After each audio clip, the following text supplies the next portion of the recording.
Why do girls friend-zone nice guys? Are you a nice guy, and girls keep objectifying your mind and not sleeping with you? If so, you're probably asking, why do girls friend-zone nice guys? In this video, you'll learn why you're a friend to many and lover to none, some mindset mistakes that will get you friend-zoned, and so much more. Let's get into it. Girls tend to friend-zone nice guys for several reasons, but typically it's because of passive behavior. They kill any sexual vibe by not taking charge, and they try too hard to be nice and please everyone instead of getting sexual. From the conversations I've had over the days with people who've contacted me, typically nice guys are focused on the wrong things. Here are some mindset mistakes nice guys make which get them friend-zoned. 1. Respecting women. I'm not saying it's about doing the opposite, because that's definitely not true. But very often nice guys focus everything on respecting women as they're too worried about offending anyone. That's sort of like being a boxer in the ring and just focusing on not getting punched instead of focusing on winning. Not getting punched is part of winning, obviously, but the focus should be on winning. Because if all you're doing is focusing on not getting punched, you're not going to take any risk and you're not going to take offensive action. I want to put another perspective from another example. When you go buy groceries and check out, your focus isn't on respecting the cashier. Obviously, you're not doing the opposite or disrespecting the cashier, but your focus is getting your groceries. Respecting the cashier and being polite is just part of buying your groceries. It's not something you think about. 2. Thinking women only want long-term relationships. There are a lot of guys getting laid out there, and they're not doing it alone, except in some cases. But that's a different story. Although women, generally speaking, will be more focused on relationships overall, a lot of women are also interested in other types of relationships and sexual relationships too. So, as soon as you start dating someone, your automatic assumption shouldn't be that she wants to marry you now. 3. Thinking you need to go slow.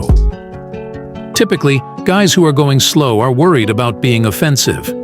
They don't want to do anything because they're worried they're going to scare her away. But the opposite is usually true. Just because you go slow for it doesn't mean you're going to get it. But you need to make some kind of move and go faster instead of slower to show what your real interests are.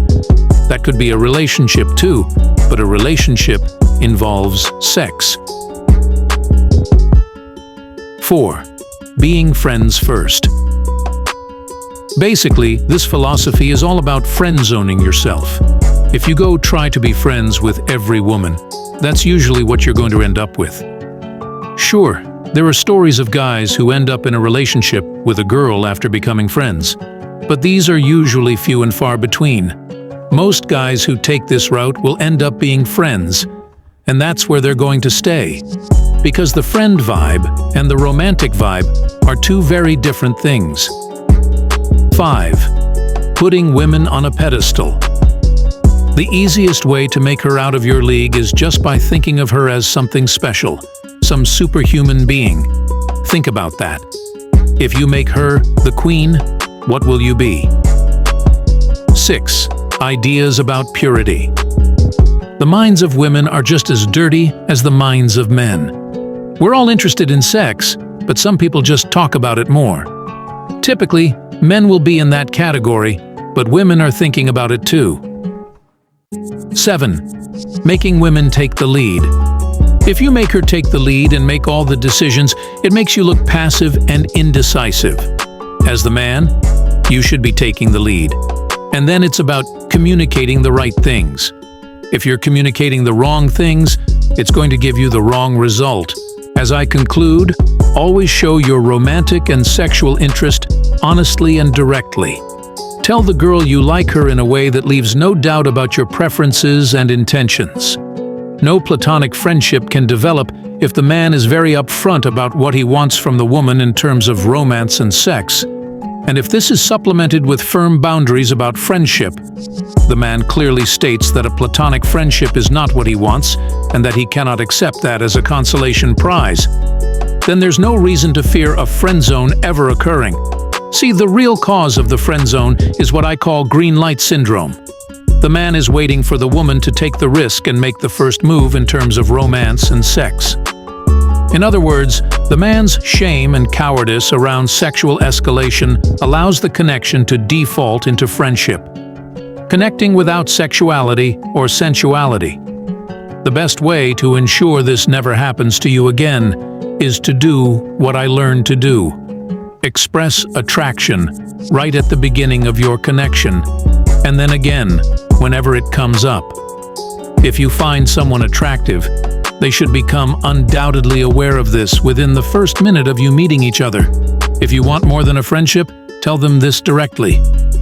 To correct this problem and do the opposite of what gets you friend-zoned, take risks, be assertive, and go after what you want. Be a man. Thanks for watching. Leave a comment, like, and don't forget to subscribe. Check out our daily updates in short-form videos. Let us make men great again.